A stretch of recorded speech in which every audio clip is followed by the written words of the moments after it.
इस कहानी में हमें दिखाया जाता है कि एक जहरीला वायरस फैलने की वजह से पूरी दुनिया के सभी इंसान ज़ॉम्बी में बदल चुके हैं। लेकिन ये कोई आम ज़ॉम्बी नहीं, बल्कि ये इतने तेज हैं कि दौड़ते हुए हवाई जहाज को भी पकड़ सकते हैं। कुछ तो इतने चालाक हैं कि इंसानों से भी हटकर सोच सकते हैं, और कुछ ज़ॉम्बी कई किलोमीटर दूर अपने टारगेट को सूंघने की ताकत से ढूंढ सकते हैं। लेकिन इस खतरे से घिरी हुई दुनिया में अब सिर्फ 2 ही इंसान जिंदा बचे हैं। क्या ये दोनों सरवाइव कर पाएंगे या नहीं, जानते हैं आज की इस वीडियो में। कहानी की शुरुआत में हम एक लड़के को देखते हैं जो अपने कमरे में बैठकर टीवी पर कार्टून देख रहा होता है कि तभी अचानक टीवी का सिग्नल चला जाता है और स्क्रीन पर एक इमरजेंसी रिपोर्ट आने लगती है। ये खबर उस लड़के की मुस्कुराहट छीन लेती है। टीवी में बताया जाता है कि दुनिया भर में एक बहुत ही जहरीला वायरस फैल गया है, जिससे इन्फेक्टेड लोग कुछ मिनटों के अंदर भयानक ज़ॉम्बी जैसे बन जाते हैं। ये वायरस बहुत तेजी से फैलता है और पूरी दुनिया इस वायरस की चपेट में आ चुकी है। टीवी में बताया जाता है कि जो भी ये खबर सुन रहा है वो जल्दी से खुद के लिए कोई सेफ जगह देख ले। लड़का ये सब देख ही रहा होता है कि अचानक ऊपर के कमरे से अजीब तरह की आवाज आती है। वो आवाज सुनकर लड़के के गले में सांसें अटक जाती हैं। लड़का धीरे धीरे ऊपर जाकर देखता है तो पता चलता है कि ये उसकी बड़ी बहन का मजाक था। उसके बाद ये दोनों लड़के अपनी माँ के कमरे की तरफ जाते हैं और वहाँ जाकर ये देखते हैं कि उनकी माँ बहुत परेशान है।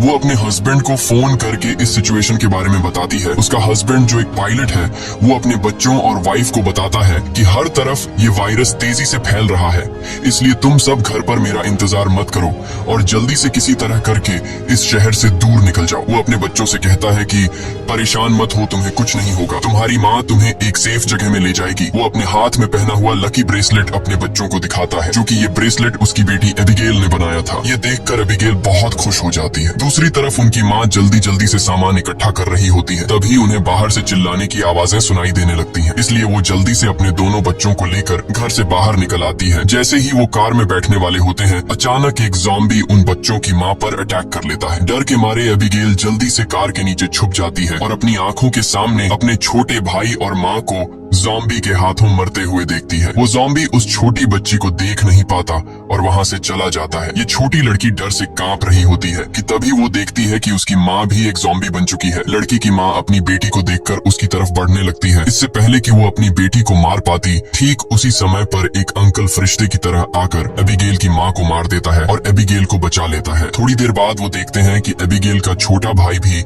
ज़ॉम्बी में कन्वर्ट हो रहा है, इसलिए वो आदमी लड़की को कान बंद करने के लिए कहता है और उसके ज़ॉम्बी बन चुके छोटे भाई को भी गोली मार देता है। अब इसके बाद 10 साल के बाद का सीन दिखाया जाता है और हम देखते हैं कि ज़ॉम्बी वायरस की वजह से इंसानी सभ्यता पूरी तरह से बर्बाद हो चुकी है। कभी रोशनी से चमकने वाले शहर अब वीरान हो चुके हैं और अब तक सारे इंसान या तो मर चुके हैं या फिर ज़ॉम्बी बनकर इधर उधर भटक रहे हैं और सिर्फ 2 ही लोग जिंदा बचे हैं। वो छोटी लड़की एबिगेल जिसे अंकल ने बचाया था, अब वो बड़ी हो चुकी है। उस दिन से लेकर अब तक एबिगेल अंकल जैक की नजरों में पली बढ़ी और जैक ने उसे ट्रेन करके ज़ॉम्बी से लड़ना सिखा दिया है। उस दिन अगर उसकी लाइफ में जैक नहीं आता तो एबिगेल अब तक मर चुकी होती, इसलिए एबिगेल जैक को अपना पिता मानती है। इतने सालों तक जंगल में अकेले रहने के बाद एबिगेल को बहुत ही लोनली महसूस हो रहा होता है। उसकी सबसे बड़ी इच्छा है कि उसे कोई इंसानी बस्ती मिल जाए जहाँ वो लोगों के साथ मिलकर रह सके, लेकिन जैक को लोगों के बीच रहना बिल्कुल भी पसंद नहीं। रात को जब वो दोनों जंगल में कैंप लगाकर सो रहे थे, तभी किसी की आवाज से जैक की आंख खुल जाती है। वो धीरे से अपने कैंप से बाहर निकलकर देखता है कि तभी एक ज़ॉम्बी जैक पर हमला कर देता है, लेकिन जैक लगातार गोलियां चलाकर उसे मार देता है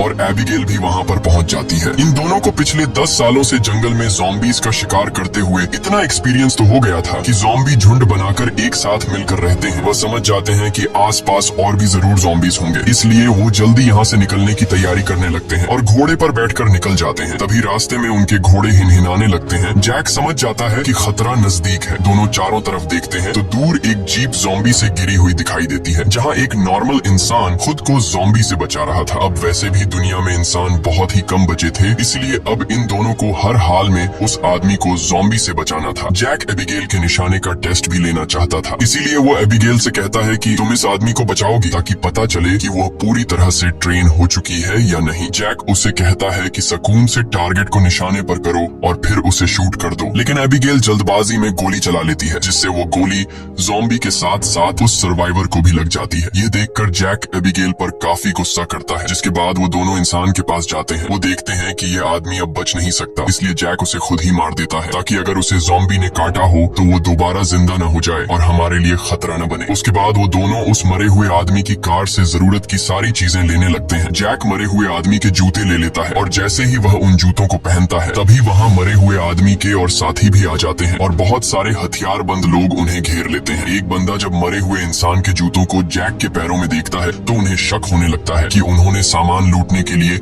उनके साथी को मारा है। जब ये लोग जैसे ही इन दोनों को मारने लगते हैं तभी एक प्रेग्नेंट लेडी कार से उतरती है और अपने साथियों से इन दोनों को छोड़ने के लिए कहती है। तभी काला घोड़ा फिर से इन्हें वार्निंग देता है और अगले ही पल दूर जंगल से तेज आवाजें आने लगती हैं। बहुत सारे ज़ॉम्बी तूफान की तरह चारों तरफ से उनकी ओर बढ़ने लगते हैं। वो लोग इतने तेज रफ्तार से आते हैं कि उन्हें भागने का मौका नहीं मिलता, इसलिए हथियार निकालकर वही मुकाबला करते हैं। यहाँ सबके पास हथियार तो थे मगर ज़ॉम्बी की तादाद काफी ज्यादा थी, इसलिए वो एक एक करके ग्रुप के बहुत से लोगों को काट लेते हैं। बचे हुए लोगों के पास छुपने की कोई जगह नहीं होती और जल्द ही यह बहुत ही कम लोग बच जाते हैं। एक मजबूत आदमी बदकिस्मती से ज़ॉम्बी के काटने का शिकार हो जाता है, इसलिए वह खुद को गोली मारना चाहता है लेकिन उसके बंदूक में गोलियां खत्म हो जाती हैं। अब उन्हें पता चल चुका था कि वो उनसे लड़ नहीं पाएंगे, इसलिए एबिगेल प्रेग्नेंट लेडी को लेकर गाड़ी में बैठाती है। गाड़ी में प्रेग्नेंट लेडी का हस्बैंड भी बैठा होता है और जैक गाड़ी स्टार्ट करके जल्दी से वहाँ से निकल जाते हैं। पूरे ग्रुप में अब ये सिर्फ 4 लोग ही बचे थे, बाकी सब ही ज़ॉम्बीज के शिकार हो चुके थे। एक काले चेहरे वाला ज़ॉम्बी अपने साथियों को मरा हुआ देखकर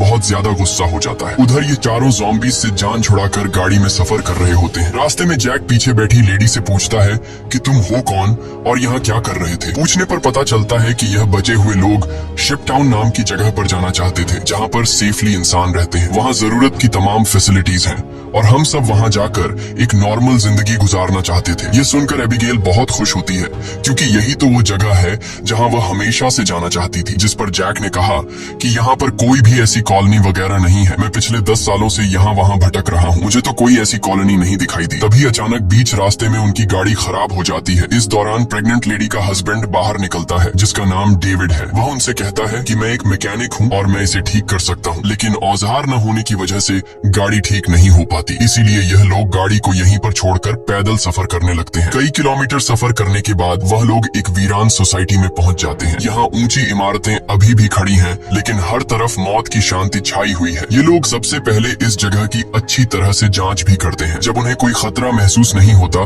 तो ये लोग रात यहाँ गुजारने का फैसला करते हैं। रात को वह लोग आग जलाकर खाना पकाते हैं। एबिगेल शिपटाउन नाम के उस जगह पर जाने के लिए बहुत बेताब थी। वह उस प्रेग्नेंट औरत से उस जगह के बारे में बातचीत करने लगती है। प्रेग्नेंट औरत उससे बताती है कि हमारा पहले से उस शिपटाउन में रहने वाले लोगों के साथ रेडियो पर कांटेक्ट हो चुका है। वह एक बहुत ही खूबसूरत जगह है जहां हम आजादी से रह सकते हैं। ये बातें सुनकर एबिगेल की आंखों में चमक उठी। दूसरी तरफ जैक बाहर चारों ओर जाल बिछा देता है ताकि अगर वह लोग सो भी जाएं तो खतरा करीब होने पर फौरन पता चले। जैक अंदर आकर एक मैप निकालता है और सबको समझाता है कि वो मेगन और डेविड को कुछ दूर तक पहुंचाएगा और उसके बाद दोनों अलग अलग रास्ते पर चले जाएंगे। लेकिन एबिगेल जैक के इस फैसले से खुश नहीं थी। वो जैक के पास जाकर उससे बहस करती है कि डेविड अपनी प्रेग्नेंट वाइफ को उस जगह तक सेफली नहीं पहुंचा पाएगा, इसलिए हमें उनके साथ चलना चाहिए। जैक कहता है हमें समझदारी से काम लेना चाहिए। देखो, जहां लोग ज्यादा होते हैं वहां पर खतरा भी ज्यादा होता है। लेकिन एबिगेल जैक के इस फैसले से नाराज होकर चली जाती है। हालांकि दोनों को ये नहीं पता होता कि वह काले चेहरे वाला ज़ॉम्बी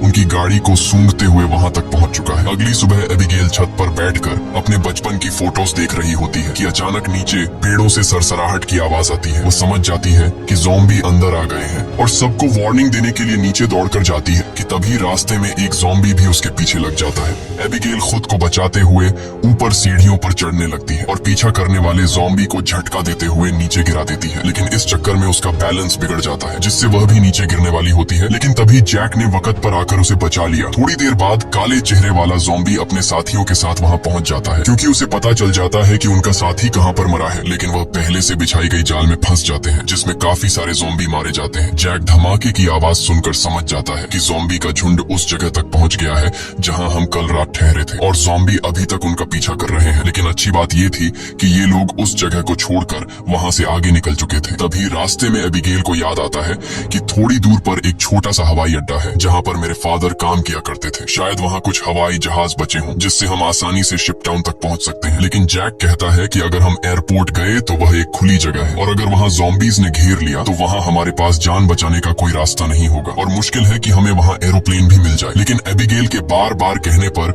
वह वहां जाने के लिए मान जाता है, जिसके बाद ये लोग एयरपोर्ट आ गए। लेकिन यहाँ पर कोई भी एरोप्लेन नहीं था। जैक कहता है, देखा मैंने कहा था यहाँ पर कोई भी एरोप्लेन नहीं होगा। लेकिन जब वह लोग वहाँ पर एक छोटे से गराज में पहुँचते हैं तो गराज का दरवाजा खोलते ही लकीली वहाँ उन्हें एक छोटा एरोप्लेन मिल जाता है। ये देखकर ये लोग बहुत खुश हो जाते हैं क्योंकि अब उनका शिप टाउन तक पहुँचने का रास्ता आसान हो गया। लेकिन ये हवाई जहाज बहुत दिनों से इस्तेमाल नहीं हुआ था, इसलिए मैकेनिक डेविड कहता है कि उसे ठीक करने की जरूरत है। ज्यादा नहीं, मैं उसे 10 से 15 मिनट के अंदर ठीक कर दूंगा। जब तक डेविड एरोप्लेन को ठीक करता तब तक जैक और एबिगेल एयरपोर्ट में कुछ काम की चीजें ढूंढने लग जाते हैं। तभी डेविड दूरबीन से देखता है कि दूर से बहुत सारे ज़ॉम्बीज आ रहे हैं जो बहुत जल्द एरोप्लेन तक पहुंच जाएंगे। वह लोग दौड़ कर आते हैं और उन दोनों को वार्न करते हैं कि हमें जल्दी से एरोप्लेन को स्टार्ट करना होगा, नहीं तो ज़ॉम्बी यहाँ पहुंचकर हमें मार देंगे। एबिगेल जल्दी से पायलट की सीट पर बैठ जाती है, वहाँ पर मौजूद बुक्स को रीड करती है। उसके फादर पायलट थे, इसलिए उसने अपने फादर से एयरप्लेन को कंट्रोल करने की थोड़ी बहुत जानकारी सीखी थी। और जैक ज़ॉम्बीज को शूट करके उन्हें रोकने की कोशिश करता है। एबिगेल जैसे तैसे करके एरोप्लेन को स्टार्ट कर लेती है, लेकिन तब तक बहुत देर हो चुकी थी। वहाँ बहुत सारे ज़ॉम्बी रनवे तक पहुँच जाते हैं। उनकी रफ्तार काफी तेज थी और उनमें से एक ज़ॉम्बी एरोप्लेन के दरवाजे तक पहुँच भी जाता है। लेकिन जैक उसे गोली मारकर एरोप्लेन को उसे छुड़ा लेता है और एबिगेल जहाज के कंट्रोल को समझ जाती है।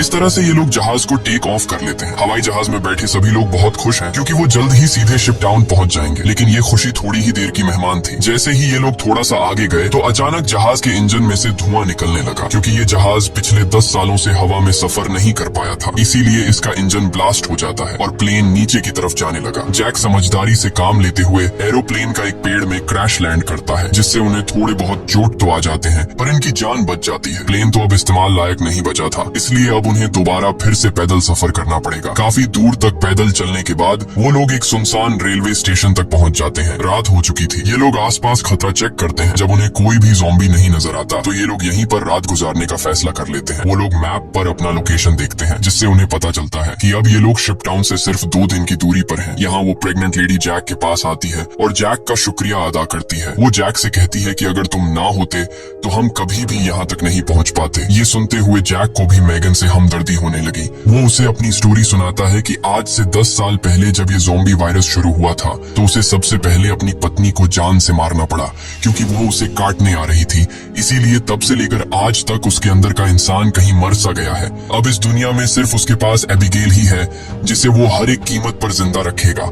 और जैक मेगन से ये भी कहता है कि अब उसका इरादा बदल चुका है। मैं अब सबसे पहले तुम्हें शिप टाउन तक पहुंचाऊंगा, जिसे सुनकर मेगन बहुत खुश हो जाती है। दूसरी तरफ हम देखते हैं कि मेगन का हस्बैंड डेविड अपने सर पर गन रखकर खुद को मारने की कोशिश करता है। दरअसल उसके पैर में एक ज़ॉम्बी ने काट लिया था, लेकिन अभी तक डेविड ज़ॉम्बी नहीं बना था क्योंकि वो घाव बहुत ही छोटी है, इसीलिए उसके ज़ॉम्बी बनने की रफ्तार काफी स्लो चल रही है। अब उसने फैसला किया कि वो अपनी पत्नी मेगन को इस शिप टाउन तक पहुंचाकर खुद को उससे दूर कर लेगा। अगली सुबह ये चारों फिर से अपना सफर जारी रखते हैं। तब रास्ते में जैक को डेविड की हरकतें कुछ अजीब लगने लगती हैं। जैक समझ गया कि ये इन्फेक्टेड है, इसीलिए वह उसे पकड़कर एक खाली जगह में ले जाता है जहां उसकी वाइफ और एबिगेल नजर नहीं आती। वो डेविड की पैंट को ऊपर करता है और उसे ज़ॉम्बी का काटा हुआ निशान नजर आ जाता है। अब जैक को ये बात कंफर्म हो चुकी थी कि डेविड जल्द ज़ॉम्बी बनने वाला है। जैक उससे कहता है कि बताओ तुम खुद से मरना पसंद करोगे या फिर मैं मारूं। डेविड कहता है मैं किसी को नुकसान नहीं पहुंचाऊंगा और अगर ऐसी नौबत आ भी गई तो मैं खुद को ही मार दूंगा। इसीलिए वो डेविड को छोड़ देता है। चलते चलते रात हो जाती है और आगे उन्हें एक घर दिखाई देता है। जैक बंदूक तान कर आगे बढ़ने लगता है। तभी अचानक एक तेज लाइट चमकती है और उन्हें स्पीकर के जरिए से कहा जाता है कि अपनी वेपन्स नीचे रख दो वरना गोलियों से छलनी कर दिया जाओगे। अब उन्हें पता चल जाता है कि अंदर कोई इंसान ही है। एबिगेल आगे बढ़ती है और कहती है कि हमारा यहाँ आने का मकसद किसी को नुकसान पहुँचाना बिल्कुल भी नहीं है, बस हमें मदद चाहिए। तभी उस घर का मालिक बाहर आता है। वो कहता है कि तुम लोगों को यहाँ ढेर सारा खाना और रात गुजारने दिया जाएगा, मगर एक शर्त पर तुम सबको अपनी बंदूकें बाहर ही छोड़नी होंगी। जब ये लोग अपने वेपन्स बाहर छोड़ देते हैं तो वो आदमी उन्हें घर के अंदर ले जाता है। ये आदमी सबको घर के अंदर वेलकम करते हुए बताता है कि मैं एक साइंटिस्ट हूँ, मैं यहाँ पर अकेला रहता हूँ, अगर मैं चाहता तो यहाँ से जा सकता था, लेकिन ऐसी जगहों पर मुझे रिसर्च करने में आसानी होती है। यहाँ वो इन सबको बहुत अच्छा खाना देता है जिसे वो सब देखकर हैरान रह जाते हैं, क्योंकि ऐसा खाना उन्होंने काफी लंबे अरसे से नहीं खाया था। वो लोग खाने पर टूट पड़ते हैं। खाना खाने के बाद वो साइंटिस्ट इन लोगों के लिए ड्रिंक्स भी लाता है। वो सब बहुत खुश थे क्योंकि इतने दिनों बाद सबको आराम से बैठकर बातें करने का मौका मिलता है। लेकिन साइंटिस्ट की बातें सुनते हुए उन्हें कुछ अजीब लगता है। साइंटिस्ट कहता है कि देखो, ये जो वायरस फैला है वैसे तो ये बहुत बुरी चीज है, लेकिन दूसरी तरफ इससे इंसान अपग्रेड भी हुए हैं, जैसे कि कमजोर इंसान खत्म हो जाएंगे और जो ताकतवर होगा वो जॉम्बी बनकर जिंदा रहेगा। वो कहता है कि जॉम्बी सिर्फ खाने के लिए जीते हैं ना कि तरक्की के लिए, इसलिए जॉम्बीज को दुनिया पर राज करना चाहिए। ये सुनकर उन चारों को बहुत ही अजीब लगने लगता है। तभी डेविड को अपनी तबीयत ज्यादा खराब लगती है और वो बाथरूम में जाता है। बाथरूम जाकर वो शीशे में देखता है कि उसके बॉडी में वायरस पूरी तरह से फैल चुका होता है। जब डेविड वापस हॉल में आता है तो देखता है कि जैक और बाकी लोग बेहोश पड़े हैं। दरअसल साइंटिस्ट ने शराब में बेहोशी की दवा मिला दी थी। ये देखकर डेविड साइंटिस्ट पर हमला करने लगता है कि तभी साइंटिस्ट अपने हाथ में पकड़े हुए एक डिवाइस का बटन दबा देता है। डेविड को अचानक बहुत कमजोरी महसूस होती है और वो जमीन पर गिर जाता है। साइंटिस्ट कहता है कि इस डिवाइस को मैंने सालों की मेहनत के बाद बनाया है, जिससे मैं दुनिया के किसी भी कोने में जा सकता हूँ और इस डिवाइस की मदद से जॉम्बी मेरा कुछ भी नहीं बिगाड़ सकते। साइंटिस्ट ने एक ऐसा डिवाइस बना लिया था जिससे वो जॉम्बीज को कंट्रोल कर सकता था, यानी कि अब वो पूरी दुनिया का राजा बनकर सबको अपने इशारों पर नचवाएगा। उसके बाद डेविड बेहोश हो जाता है और जब डेविड को दोबारा होश आता है तो वो देखता है कि उसे और उसके साथियों को बांध दिया गया है और अब साइंटिस्ट उन चारों पर एक्सपेरिमेंट करने वाला है। ये सब करने के बाद साइंटिस्ट कहता है कि क्या तुम लोग मेरी वाइफ से मिलना चाहोगे। उसके बाद हम साइंटिस्ट की वाइफ को देखते हैं जो कि एक ज़ॉम्बी थी और साइंटिस्ट ने उसे पिंजरे में बंद कर रखा था और वो इंसानों को पकड़कर उसे खिलाता था। ये डिवाइस भी साइंटिस्ट ने अपनी बीवी पर एक्सपेरिमेंट करके बनाई थी। साइंटिस्ट जब पिंजरे का दरवाजा खोलता है तो उसकी वाइफ सबसे पहले उसी पर अटैक करने लगती है, लेकिन साइंटिस्ट उसे कंट्रोल करके उन चारों की तरफ भेज देता है। वो जैक पर हमला कर देती है लेकिन वो उसे लात मारकर पीछे धकेल देता है, लेकिन तभी डेविड वायरस की ताकत से रस्सी तोड़ देता है और अपने बाकी साथियों को भी छुड़ा देता है। घर का मालिक खतरा भांप कर तुरंत भाग जाता है। उसके बाद वो चारों भी अपना सामान लेकर जल्दी से बाहर निकल आते हैं। लकीली बाहर उन्हें साइंटिस्ट की गाड़ी मिलती है और ये चारों उसी में बैठकर जंगल की तरफ निकल जाते हैं। लेकिन साइंटिस्ट हार नहीं मानने वाला था। वो अपने डिवाइस के जरिए जॉम्बी के झुंड को कंट्रोल करके उनका पीछा करवाता है। जैक गाड़ी की स्पीड को बढ़ाकर जॉम्बीज को काफी पीछे छोड़ देता है, लेकिन आगे का रास्ता बंद था। अब उनके पास पैदल जाने के अलावा और कोई चारा नहीं है। थोड़ा सा आगे पैदल चलने के बाद जॉम्बी दोबारा उन तक पहुंच जाते हैं। डेविड जान जाता है कि उसके पास ज्यादा वक्त नहीं है, वो कुछ ही देर बाद जॉम्बी बन जाएगा, इसलिए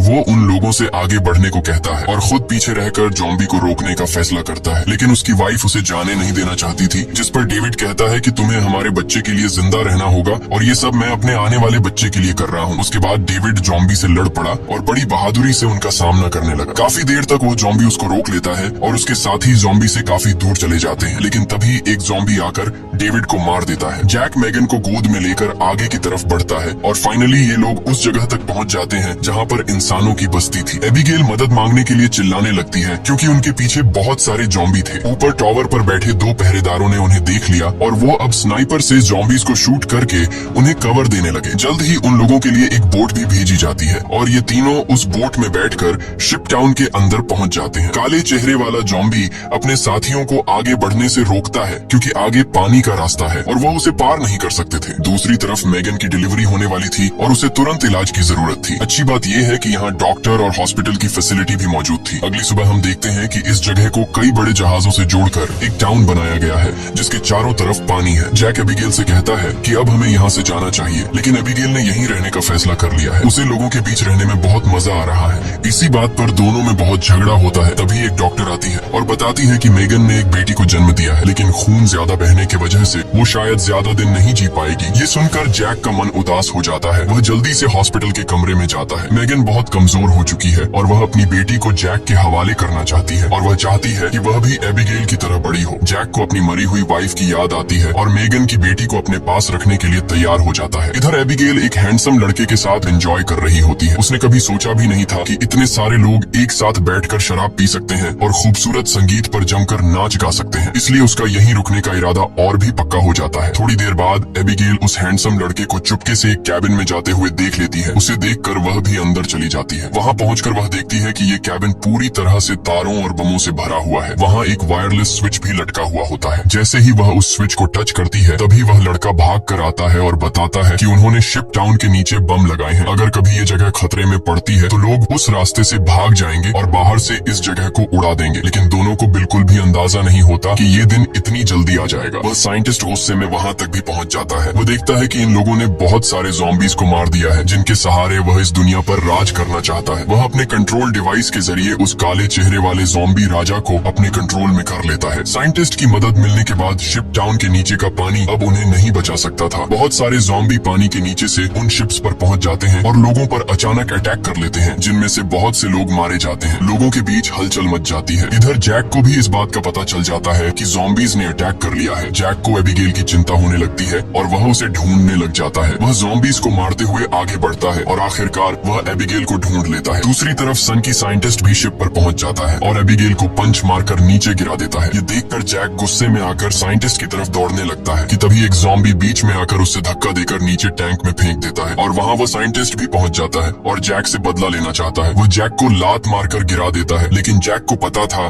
कि साइंटिस्ट से लड़ना फुदूल है, इसीलिए वह साइंटिस्ट पर हमला करके उसके हाथ में लगे डिवाइस को दीवार से मारकर तोड़ देता है। अब साइंटिस्ट के पास ज़ॉम्बीज़ को कंट्रोल करने की पावर नहीं रही, जिसके बाद बूढ़ा साइंटिस्ट जल्द ही ज़ॉम्बी का शिकार बन जाता है। अच्छी बात ये थी कि इस कैंप में पहले से ही भागने का रास्ता बना हुआ था। बहुत सारे बचे हुए लोग सुरंग के रास्ते नदी के दूसरे किनारे पर पहुंच जाते हैं। जब वह बम चालू करने वाले होते हैं तो वह हैंडसम लड़का बटन नहीं दबाता, क्योंकि एबिगेल अभी भी शिप पर है। अब जैक और एबिगेल बाहर की तरफ भागने लगते हैं, लेकिन पीछे से ज़ॉम्बी राजा एबिगेल को पकड़ लेता है। तभी जैक तेजी से उस ज़ॉम्बी को लकड़ी से सर पर मार देता है, जिससे वह पीछे गिर जाता है। अचानक एबिगेल की नजर गलती से उस ज़ॉम्बी राजा के हाथ में बंधे ब्रेसलेट पर पड़ती है। ये वही ब्रेसलेट था जो उसने बचपन में अपने हाथों से अपने पिता के लिए बनाया था। वह समझ जाती है कि ये ज़ॉम्बी उसके पिता है, लेकिन अब वह इंसान नहीं बल्कि ज़ॉम्बी बन चुका था। यहाँ पर जैक उसे हाथ से पकड़कर जबरदस्ती खींचकर भागने को कहता है। वह हैंडसम लड़का दोनों को भागते हुए देखकर तुरंत वायरलेस रिमोट का बटन दबा देता है और पूरा शिप टाउन राख में बदल जाता है। हालांकि इन सब की लड़ाई भी खत्म नहीं हुई थी। कैंप का सरदार अपनी गर्दन पकड़कर आता है, क्योंकि लड़ाई में उसे ज़ॉम्बी ने काट लिया था। वायरस के फैलने से पहले ही काले चेहरे वाले ज़ॉम्बी ने उस पर हमला कर दिया। हैरानी की बात ये थी कि ज़ॉम्बी राजा भी धमाके में बच गया था। जैक तुरंत दौड़कर उस ज़ॉम्बी राजा से लड़ने लग जाता है, लेकिन जैक ज़ॉम्बी राजा के सामने कमजोर पड़ रहा था। इसीलिए एबिगेल जमीन से बंदूक उठाती है और ये जानते हुए भी कि सामने खड़ा ज़ॉम्बी राजा उसका पिता है, लेकिन वह उसे पालने पोसने वाले जैक को मार रहा था। इसलिए एबिगेल बिना सोचे समझे उस काले चेहरे वाले ज़ॉम्बी राजा को गोली मार देती है, क्योंकि अगर वह उसे गोली नहीं मारती तो वो ज़ॉम्बी राजा वहाँ पर मौजूद सब लोगों को मार देता। उसके बाद जैक और एबिगेल गले लगते हैं और अब जैक, एबिगेल और बचे हुए लोग दूर समुद्र में एक सुनसान द्वीप की तरफ देखते हैं और वहीं एक नई इंसानी बस्ती बसाने का फैसला करते हैं। इसी के साथ ये कहानी खत्म हो जाती है। अगर वीडियो आपको अच्छी लगी हो तो हमारे चैनल को सब्सक्राइब और वीडियो को लाइक जरूर कीजिएगा।